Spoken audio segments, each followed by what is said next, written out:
E dentro del transcurso de última semana nós podemos entender de possível nombração de de 3 diretores de hospital. Essa aqui se trata do Sr. Michael Haley, que ainda funge como interim algemeen diretor. O sindicato de hospital que é informado de essa aqui por meio de Raad van Toezicht, pero Nancy está totalmente contra. Nós, como sindicato, abweten que rotundamente para nós não tem espaço para menir aqui não. Nós estamos com o tempo com problema aqui no hospital, não tem placa para material não tem suficiente personal no hospital. Nós não vender nós não vender nem com os membros não, nem com os nem com pacientes, nem com asset fee e nem com o povo de Aruba. O sindicato que é stakeholder mais grande do hospital da Bisa que o ano passado 3 diretores estavam passados de caso, pero o viaje aqui está algo completamente diferente.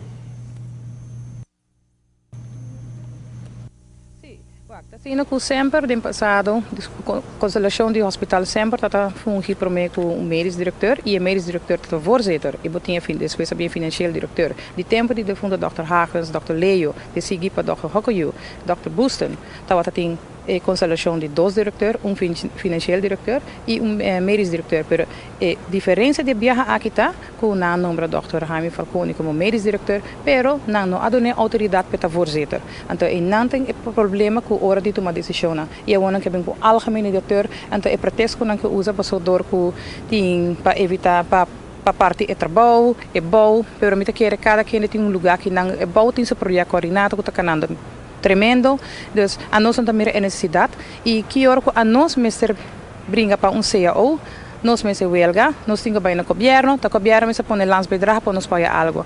Com nós vender não é inaceitável, a ABV não também aceitar isso aqui.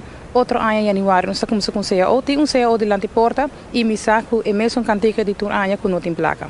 E nós sabemos que bom claro na mesa de aberto com ABV, que é stakeholder mais grande no hospital aqui, não também aceitar. É outro stakeholder mais chiquito que também está de acordo, mas a nós que é stakeholder mais grande não está de acordo. Ayer já vieram último 2 horas e meia, ABV tem uma reunião com os membros e notificando os membros e membros está para arriba mesmo ponto e nós está para juntamente com outro que nós não também aceitar isso aqui.